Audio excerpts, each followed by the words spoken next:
नमस्कार। आज हम कक्षा 9 की पुस्तक क्षितिज के पाठ प्रेमचंद के फटे जूते का अध्ययन करेंगे, जिसके लेखक हरिशंकर परसाई जी हैं, जो कि हिंदी के सर्वश्रेष्ठ व्यंग्यकार माने जाते हैं।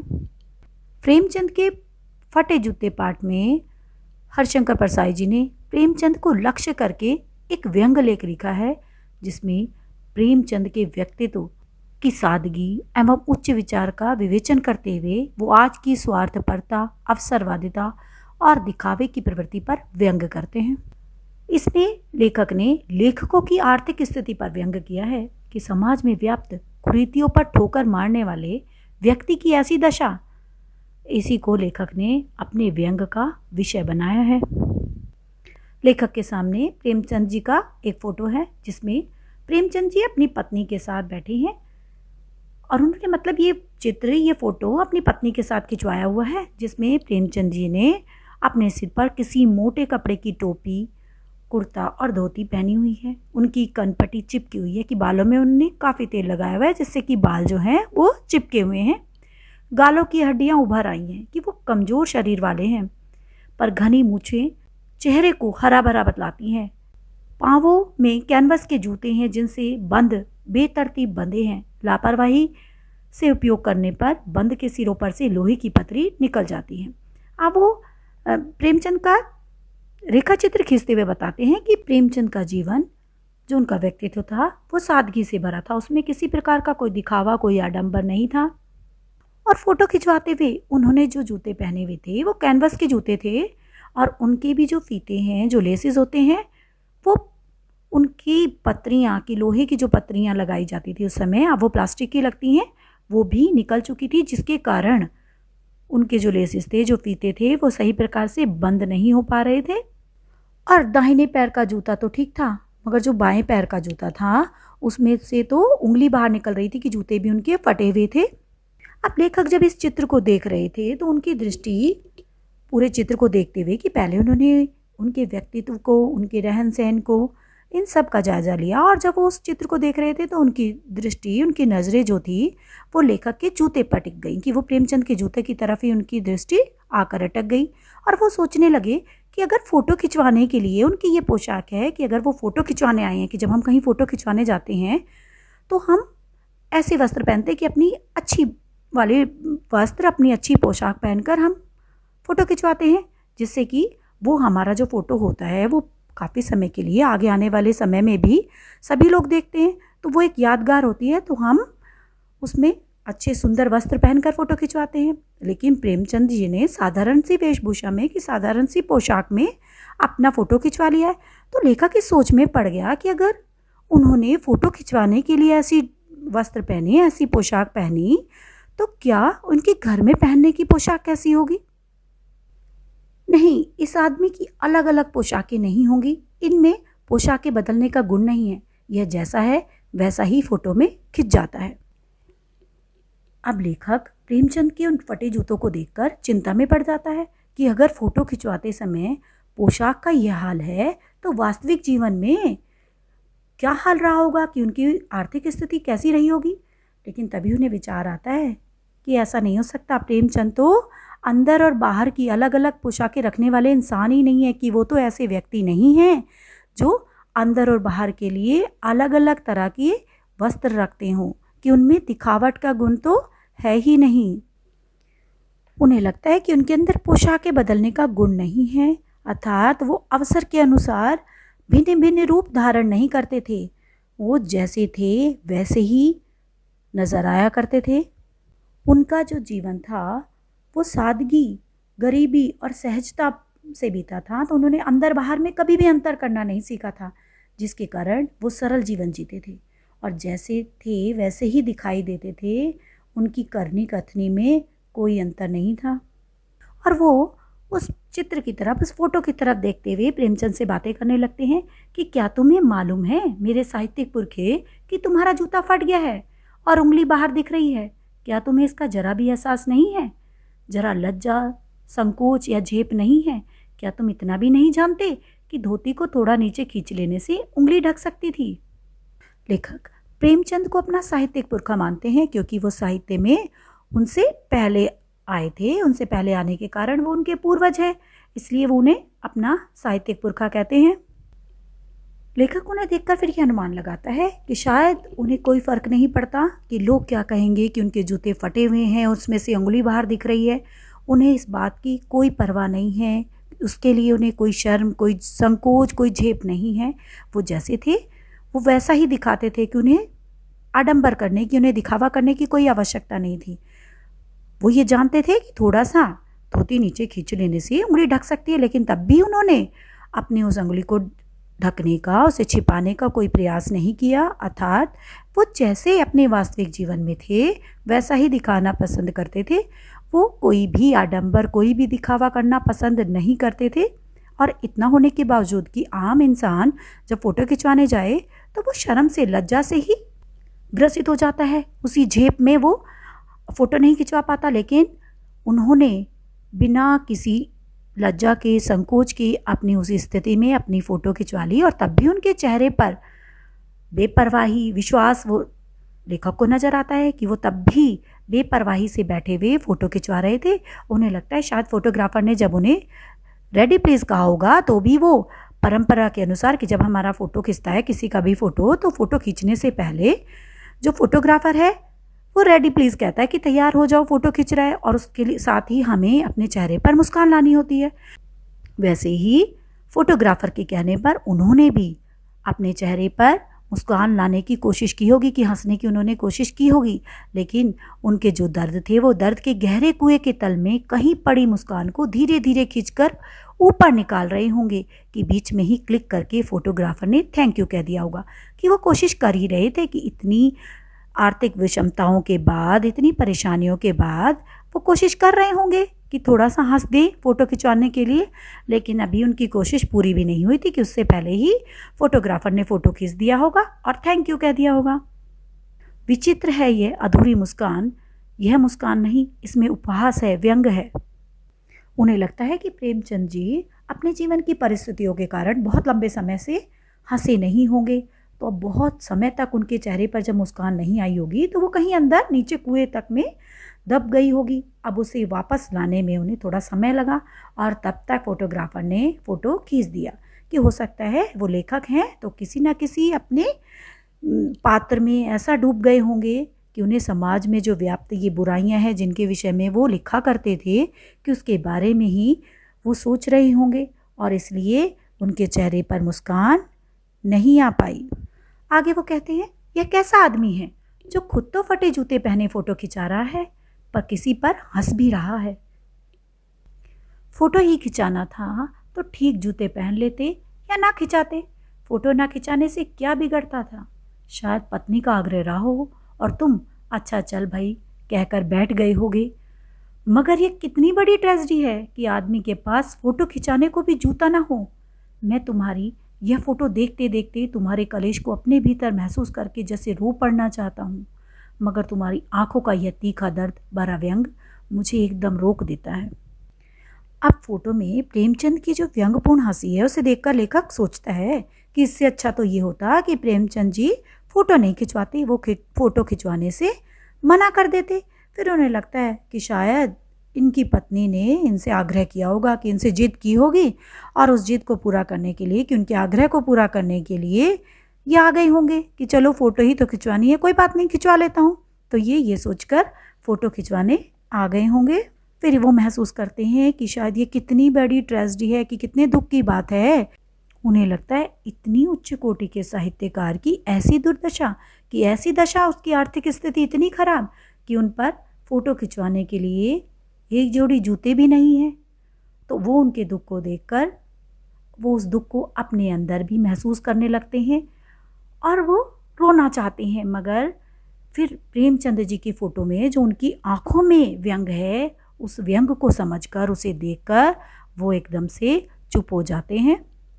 लेखक उनसे बातें करते हुए कहते हैं कि शायद तुम्हें फ़ोटो का महत्व ही नहीं पता कि फ़ोटो का क्या महत्व होता है। इसको तुम नहीं जानते कि आने वाले समय में लोग, तुम इतने बड़े साहित्यकार हो, इतने बड़े कथाकार हो कि तुम्हारे चित्र को लोग देखेंगे और वो देखकर क्या सोचेंगे कि उस समय के इतने महान साहित्यकार के पास एक जोड़ी सही जूते भी नहीं है और तुम्हारा वो मजाक उड़ाएंगे कि तुम्हारी स्थिति का, तुम्हारी आर्थिक स्थिति का लोग मजाक उड़ाएंगे, लेकिन तुमने उस तरफ ध्यान ही नहीं दिया क्योंकि तुम फ़ोटो के महत्व को नहीं समझते। और अगर समझते तो तुम किसी ना किसी से फ़ोटो खिंचवाने के लिए जूते उधार मांग लेते। कि आजकल तो लोग वर दिखाई भी मांगे हुए कोट से कर लेते हैं कि अपने लड़के को भी जब लड़की वालों को दिखाते हैं तो मांगे हुए कोट की, मांगे हुए वस्त्रों को पहना कर दिखा देते हैं। और यहाँ तक कि जो शादी में मोटर लेकर जाते हैं, गाड़ी लेकर जाते हैं, वो भी किसी से उधार मांग लेते हैं। यहाँ तक कि लोग फ़ोटो खिंचवाने के लिए बीवी तक मांग लेते हैं। अर्थात बड़ी से बड़ी वस्तु, छोटी से छोटी वस्तु भी उधार मांगकर वो अपना काम चला लेते हैं और दिखावा कर लेते हैं। और तुमसे एक छोटी सी चीज़ कि जूते भी नहीं मांगे गए। इसका तो अर्थ यही है कि तुम फ़ोटो के महत्व को नहीं जानते कि आगे आने वाली पीढ़ियाँ जब तुम्हारे जूते देखेंगी तो वो क्या सोचेंगी। यहाँ तक आजकल तो लोग फ़ोटो जब खिंचवाने जाते हैं तो भी अपने ऊपर इत्र छिड़क कर जाते हैं कि वो परफ्यूम लगा कर फ़ोटो खिंचवाते हैं, जबकि उन्हें पता है कि फ़ोटो में से तो खुशबू आएगी नहीं। इत्र चुपड़ कर फ़ोटो खिंचाना, दैट लोग जो हैं वो दिखावे की मनोवृत्ति का प्रदर्शन करते हैं जिससे कि उनका फ़ोटो अधिक से अधिक सुंदर बन जाए। और तुमने साधारण से कपड़े पहनकर, फटा जूता पहनकर फ़ोटो खिंचवा लिया। इसका तो यही अर्थ है कि तुम्हें फ़ोटो का महत्व नहीं पता। इस गद्यांश में लेखक प्रेमचंद के व्यक्तित्व की विशेषताएं बताते हुए कहते हैं कि वो दिखावे की प्रवृत्ति से बहुत दूर हैं और वो जिस स्थिति में हैं, जैसे वो हैं, उसी में संतुष्ट हैं। वे सादा जीवन, उच्च विचार के सिद्धांत के अनुयायी हैं। उन्हें दिखावा, आडंबर ये पसंद नहीं है। वो जो उनके पास था उसी में संतुष्ट थे। लेखक आगे कहते हैं कि टोपी 8 आने में मिल जाती है और जूते उस जमाने में भी 5 रुपए से कम में क्या मिलते होंगे। जूता हमेशा टोपी से कीमती रहा है।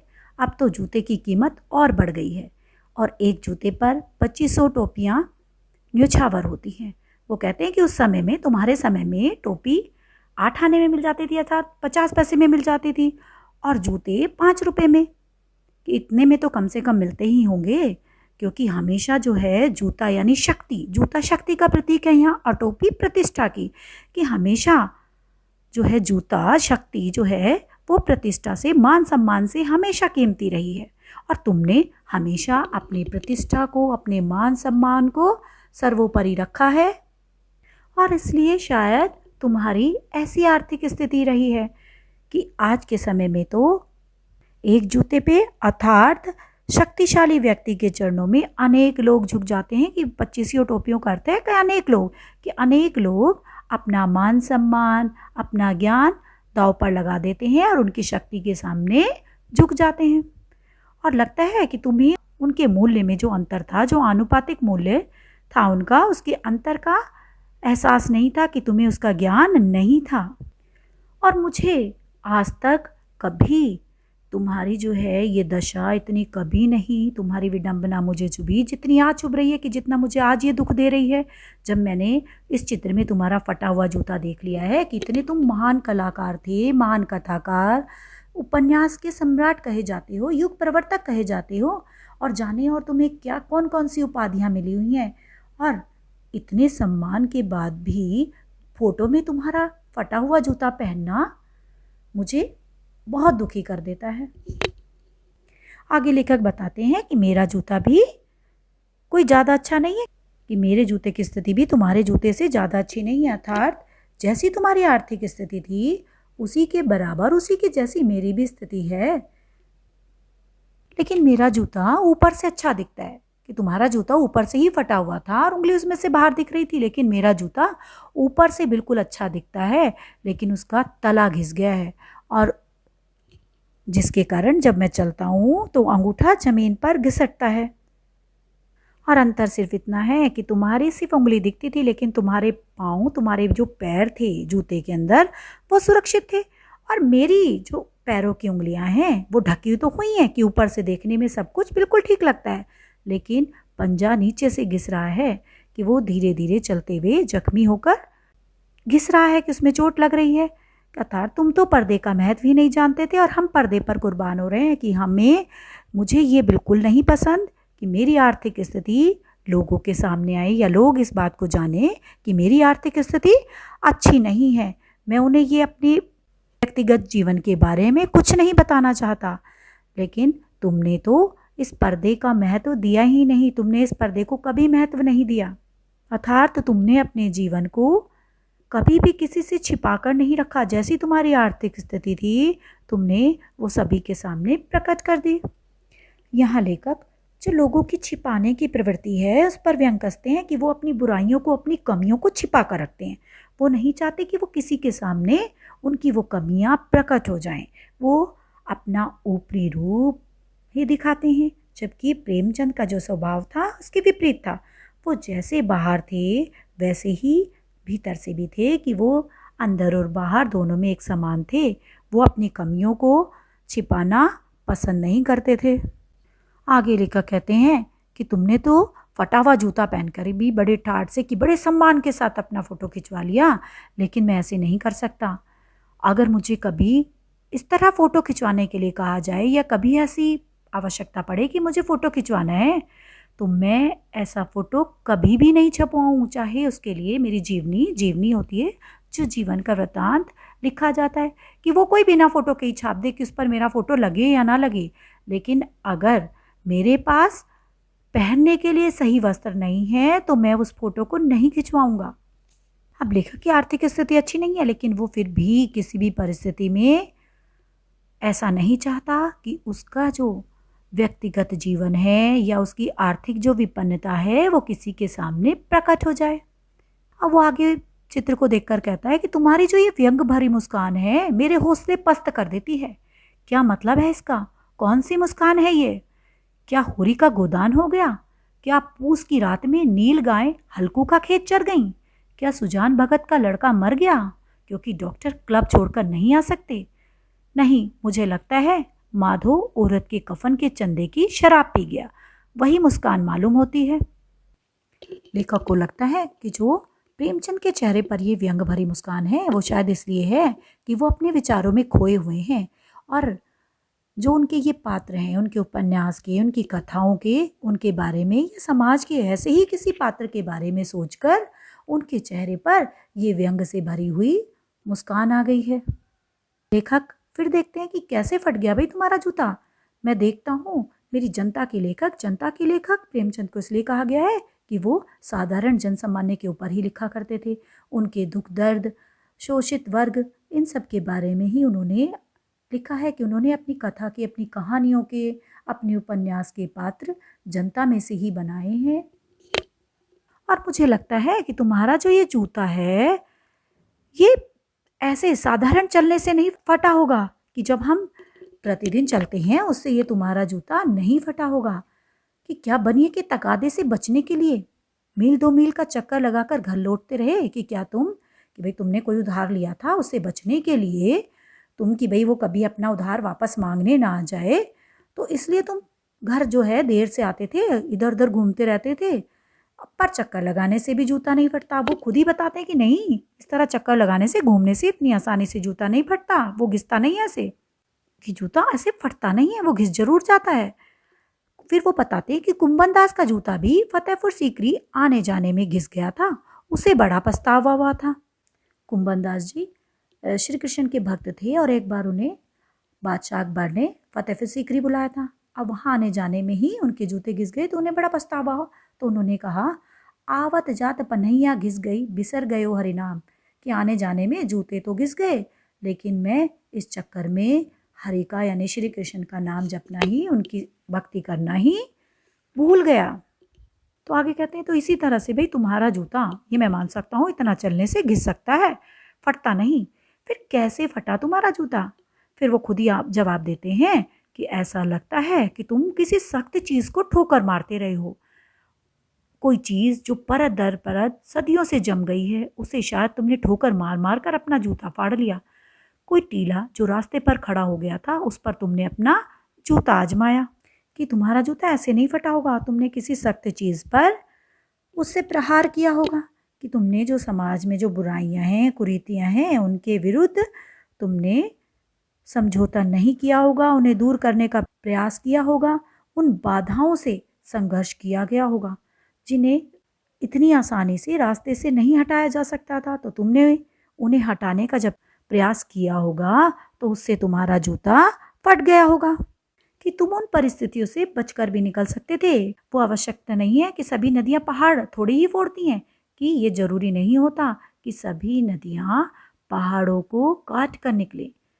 कुछ रास्ता बदल कर भी तो निकल जाती हैं, कि कुछ तुम भी ऐसा ही कर सकते थे कि तुम्हें आवश्यकता नहीं थी उन समस्याओं से जूझने की, उन बाधाओं से लड़ने की। तुम अपना रास्ता बदल भी सकते थे, लेकिन तुमने ऐसा नहीं किया, और जिसके कारण तुम्हारा जो जूता है वो फट गया। कि तुमने उन समाज की कुरीतियों का सामना किया, उनसे संघर्ष किया, और इसी कारण तुम्हारे जूते फट गए, अर्थात तुम्हारा जीवन कष्ट में हो गया। तुम्हें वो समृद्धि, वो धन, वो प्राप्त नहीं हुआ, क्योंकि तुमने कभी समझौता नहीं किया। और लगता है कि तुम्हारे जीवन में भी वही कमजोरी थी जो तुम्हारे गोदान उपन्यास के नायक जो था, जो उसका हीरो था होरी, उसके जीवन में थी। कि होरी को भी उसका नेम धर्म ले डूबा, और उसी प्रकार उसने कष्ट उठाए। और वैसे ही तुमने भी अपने जीवन में कभी समझौता नहीं किया। तुम भी मर्यादा के बंधन को नहीं तोड़ना चाहते थे, और इस कारण तुम्हारा जीवन आर्थिक रूप से इतना कष्टपूर्ण रहा कि तुम्हारे जीवन में इतने कष्ट रहे। होरी पर तो नेम धर्म की मजबूरी थी, लेकिन तुम पर कोई मजबूरी नहीं थी। तुम तो इन्हें अपना कर्तव्य समझकर अपना रहे थे। तुमने तो इसमें अपनी मुक्ति का अनुभव किया था, तुमने इसमें आनंद प्राप्त किया था। लेखक कहता है कि मुझे लगता है तुम्हारी जो ये पाँव की उंगली है, ये मुझे ऐसा संकेत करती हुई लगती है कि जिसे तुम घृणित समझते हो, बुरा समझते हो, उसकी तरफ हाथ की उंगली नहीं करते, तुम पाँव की उंगली से इशारा करते हो। और ये उंगली भी तुम्हारी इसी प्रकार इशारा कर रही है, और तुम्हारी इस उंगली का इशारा मैं समझ रहा हूँ, और मैं तुम्हारी इस व्यंग वाली मुस्कान को भी समझ रहा हूँ कि तुम हम सब पर हंस रहे हो, और कह रहे हो कि मैंने तो देखो मुसीबतों को ठोकरे मार मार कर अपना जूता फाड़ लिया। मेरी उंगली जूता फाड़कर बाहर निकल आई, परंतु मेरा पाँव तो सुरक्षित रहा, और इसके कारण मैं आगे चलता रहा, आगे बढ़ता रहा। कि मैं तो कुरीतियों से जूझा, मैंने संकट भी सही, गरीबी भी झेली, लेकिन मैंने अपना आत्मसम्मान, अपना आत्मबल बचाए रखा, और जिसके कारण मैं आगे भी साहित्य लेखन करता रहा। परंतु तुम लोग जो हो, जो दिखावटी जीवन जी रहे हो, जिन्होंने अपना आत्मसम्मान खो दिया है, उनका क्या होगा? कि वो आगे जाकर कैसे साहित्य लेखन करेंगे? और लगता है कि तुम उन लेखकों पर व्यंग कर रहे हो कि जो दिखावटी जीवन जीने के कारण अंदर ही अंदर सिमटते जा रहे हैं। वो संकटों को, मुसीबतों को स्वीकार नहीं करते, और वो अपना आत्मबल, आत्मसम्मान खोते जा रहे हैं। और लगता है तुम उन्हीं पर व्यंग कस रहे हो, तुम उन्हीं पर हंस रहे हो। वे उन व्यक्तियों पर कटाक्ष करते हैं जिन्होंने समझौता करके अपने व्यक्तित्व को ही खत्म कर लिया है। इस पाठ में दिखावे की प्रवृत्ति पर व्यंग किया गया है। आशा है आपको यह पाठ स्पष्ट हो गया होगा। धन्यवाद।